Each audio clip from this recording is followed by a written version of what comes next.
வணக்கம் ரெஸ்லிங் வீரர்களே. நம்ம இன்னைக்கு இந்த வீடியோல பார்க்க போற விஷயம் கேட்டீங்கன்னா, ரோமன் ரிங்ஸை அசிங்கப்படுத்தி சிஎம் பங்க் என்ன நடந்துச்சுன்றத தெரிஞ்சுக்கலாம். அதெல்லாம் தெரிஞ்சுக்கிறது முடியும். நீங்க இன்னும் நம்ம சேனலை சப்ஸ்கிரைப் பண்ணலாம், சப்ஸ்கிரைப் பண்ணிச்சுங்க. இதே போல இன்ட்ரெஸ்டா ரெஸ்லிங் பார்க்குறவங்க ஃப்ரெண்ட்ஸுக்கு இந்த வீடியோ ஷேர் பண்ணி விட்டு தொடர்ந்து பாருங்க.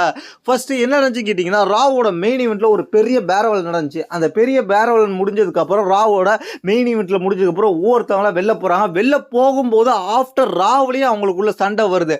ஆஃப்டர் ராவ்ல யார் யாருக்கு சண்டை வருதுன்னு கேட்டீங்கன்னா, எல்ஏ நைட்டுக்கு சிஎம் பங்க்கு சண்டை வருது. அதுக்கப்புறம் ரோமன் ரிங்ஸுக்கு சிஎம் பங்க்கு கான்ட்ரவர்சி வருது. வார்த்தையால மோதிக்கிறாங்க எல்லாருமே சேர்ந்து. அதனால ஆஃப்டர் ராவே ஒரு ரணகலமா மாறுது. ஏன்னு கேட்டீங்கன்னா, WWE அபிஷியல்ஸ் தான் வந்து தடுக்க வந்த மெயின் ஈவெண்ட் முடிகிறப்ப தடுக்க வந்த அபிஷியல்ஸ் இதையும் சமாளிச்சு கூட்டு போற சூழ்நிலை தள்ளுறாங்க. ரோமன் ரிங்ஸ் சோகத்தோட தான் ரிங்கை விட்டு வெளில வராரு. சோகத்தோட ரிங்கை விட்டு வெளில வந்த ரோமன் ரிங்ஸை மீண்டும் காயப்படுத்தும் விதமாக சிஎம் பங்கு ரோமன் ரிங்ஸ் கான்ட்ரவர்சி வருது. இந்த கான்ட்ரவர்சியை வச்சு தான் சிஎம் பங்க் என்ன பண்ணிருக்காருன்னு கேட்டீங்கன்னா, ரோமன் ரிங்ஸ் தான் பயங்கரமா கலாச்சிருக்காரு தன்னோட சோசியல் மீடியாவில்.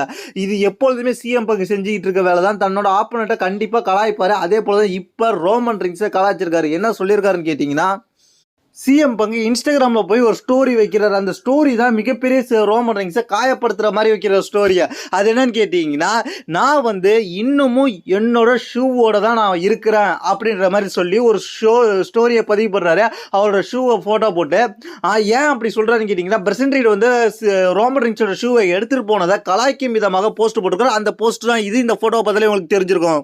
இதன் மூலமாக சிஎம் பங்க் ரோமன்ஸ்க்கு மீண்டும் வம்பளத்துக்காரு. இதை பற்றி உங்களோட கருத்து கீழே உள்ள கமெண்ட்ஸ் கமெண்ட்ங்க. தேங்க்ஸ் ஃபார் வாட்சிங்.